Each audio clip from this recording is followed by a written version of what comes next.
When it comes to date night food, you have all kinds of options, but ours today, this amazingly delicious and simple lobster and saffron risotto will wrap up your night the way you want.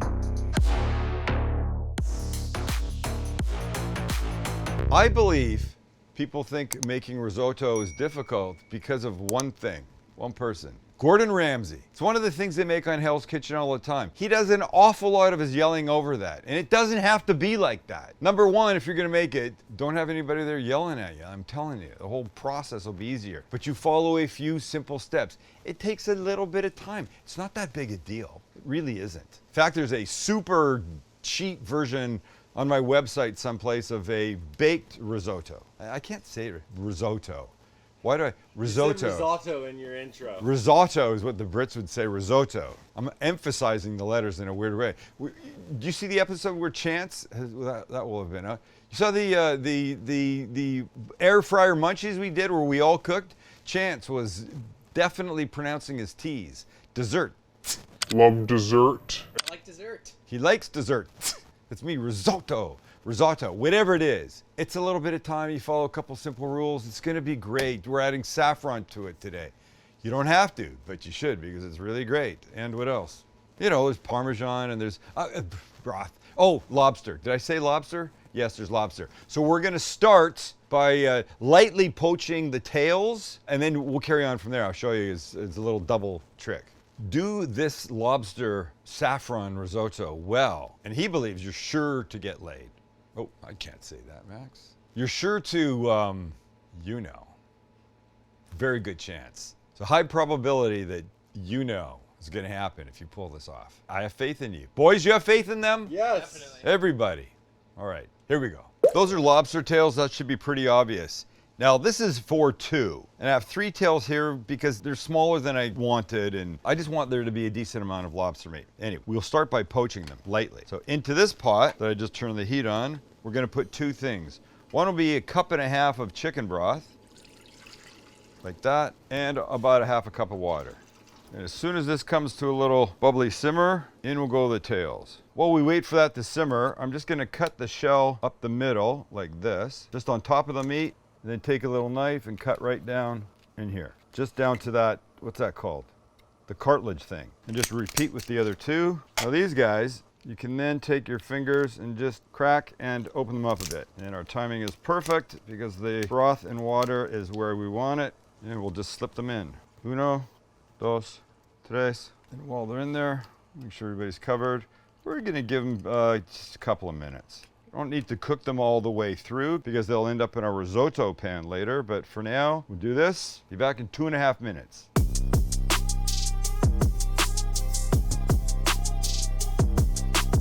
All right, it's been a couple minutes, let's take them out. Hey, come on. Shells are nice, I love the smell. All right, I'm gonna let these guys cool a little bit because I want to take the meat out of the shells, but I'm going to keep this on the heat. I'll just move it over, let it continue to simmer there. Now we'll try and get the meat out of these guys. You could wait till it cools down a little bit more, or you could struggle like me because when the struggle is real, it makes me happy. Just take your time. All you're trying to do is extract the meat from the shells. So lobster's done. We'll pick this up, take it here for now. And the shells we'll now take and put back in our little pot. And when they're all in, make sure they're mostly under the water line. Let it come to a simmer, leave it for about 15-20 minutes. That's gonna help make the stock that we will use for cooking our risotto. See you in 15. This is looking good and smelling even better. But wait, I want to do something with this stock. I'm going to take a little bit of saffron, a little pinch of saffron, and you only use a little bit because it's quite strong. Break it up with my fingers, and then using a little bit of this stock, put it in here. And that will now start to heat up the saffron, make amazing saffron liquid that we'll use in our risotto. We all know saffron is the thistle of, I can't remember. Do you want me to look it up? It's the thistle. It's so expensive because it's a very center little part of a flower. And it's an amazing smell, but it really blossoms and blooms when you put it in hot liquid, like this little stalk here. But they sell saffron in the store. Sometimes it's locked up in a case. You can only get like the razors. You can only get like the razors, the empty jar, and then you pay for it, and then they go unlock the cabinet and give you the saffron. This is in a time jar. I bought saffron when I was in Jordan a few years ago. It's way cheaper over there. Let's start the risotto. With my pan heating, in will go a couple tablespoons of butter, the same of delicious olive oil, and we'll mush it around. And in will go finely diced half of one onion. I'm using red. Use what you want. And this we give about 2 minutes to soften. To this, we will add a little garlic, not too much, half a tablespoon of garlic paste, mix it around. Great. Now comes the important part. Half a cup of arborio rice. Arborio is the rice of risotto, or risotto. And at this point, what we want to do is get it all covered with this beautiful, buttery onion goodness. Okay, I can turn that down for a second, and let's address our stock, which has been bubbling away beside me. The shells have done their job. I just want to strain it now. Like that. Beautiful. This is what we will use to plump up our risotto. We're back to the rice, and now, about a ladle at a time, we'll start to put some liquid in.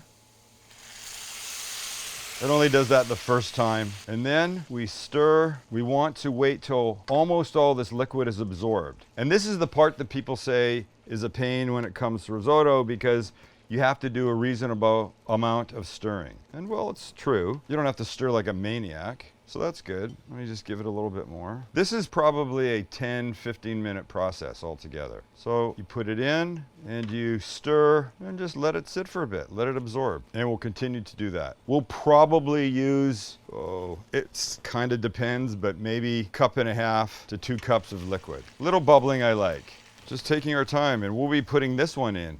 Remember this? Look at that color now. One of the things I like about using saffron is not just how delicious it makes things, but it gives it that little beautiful hint of orangey yellow. Let's do another one. What's happening as the liquid is being added is the rice grains are cooking, but they're absorbing and they're going to swell up. This will become more, they'll become really delicious, and we want to cook this to essentially an al dente point where it's not mushy, but still just a little bit of bite to them.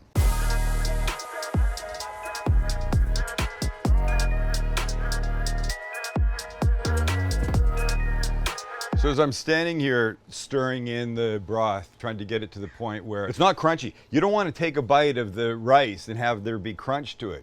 A little firmness is what you're going for. It just takes time. It's a labor of love, I said. And Max goes, it's for date night. It should be a labor of love. I say it all the time. Anybody can take money out of their pocket and go buy someone dinner. But when you make them dinner, it comes from here, right here. Well, all of this, but really here, and it means something. I would rather somebody made a simple grilled cheese and even canned tomato soup than take me out for dinner. If they're trying to say that they like me, or take me out and spend a whole lot of money on me, I like that too. Let's put this in, shall we? And pour some of this in.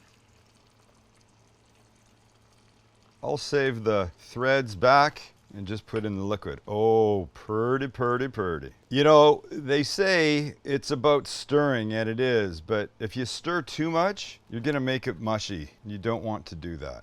You smell that, Max? It's lobster time. So here's our lobster. I've just cut it up into little bite-sized pieces. We'll stir this through. I'm gonna give this just 2 minutes to warm it up. Okay, let's give it a couple things. A little salt and pepper, because we haven't yet, and a couple tablespoons of butter. Here's where it starts to get beautifully creamy. Exactly like it's supposed to be.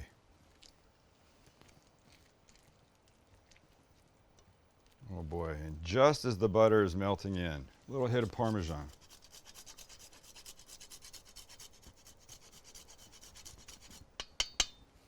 And we're mixing. Oh boy. See, that's what you want. You don't want it to be firm. You don't want to be able to mound it up. If you put it on a plate, you want it to relax. That's what Gordon Ramsay wants, so that's what I want. Nice, beautiful pieces of lobster in here.